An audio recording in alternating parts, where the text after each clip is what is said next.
திமுக ஆட்சியில் தான் அனைத்து திட்டங்களையும் செய்து வருவதாகவும் கடந்த 10 ஆண்டு கால ஆட்சியில் என்ன செய்தார்கள் என்பது கூடிய விரைவில் தெரிய வரும் என்றும் அமைச்சர் பி மூர்த்தி விமர்சித்தார். மதுரை மாவட்டம் பரவை அருகே உள்ள உச்சிகாளியம்மன் கோவில் மேற்கூரை திறப்பு விழா மற்றும் அப்பகுதியில் சாலை அமைப்பதற்கான பூமி பூஜையை தொடங்கி வைத்தார். அப்போது பேசிய அவர், பரவை இனி பழைய திமுக கோட்டையாக மாறும் என்று தெரிவித்தார்.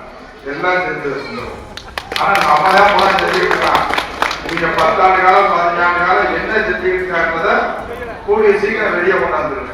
அதுல ஒன்றும் மாற்றம் என்ன செஞ்சுக்கிறாங்க, என்ன செஞ்சாங்க. நானும் அவசியம் பேசணும், வண்டி ஓட்டிக்கிட்டே இருக்குன்னு பாக்குறேன். கவுன்சிலர் சொல்லியிருக்கேன், எல்லா கவுன்சிலரும் நீங்க 2 மணிக்கு வந்து நம்ம மரியாதை உங்களுக்கு கூப்பிட்டுருங்க. அதனால இனி பரவ வந்து கரெக்டா போகும். அதனால எந்த கவலைப்படாங்க. இப்போ பணம் கேட்டுருங்க, சீக்கிரத்தில் வந்துடும். அது ஒவ்வொன்றா எல்லாத்தையும் கொடுத்துறேன். அதனால பறவை வந்து பழைய பறவையாக நிச்சயமாக இருக்கிற கோட்டையாக தான் மாறக்கூடிய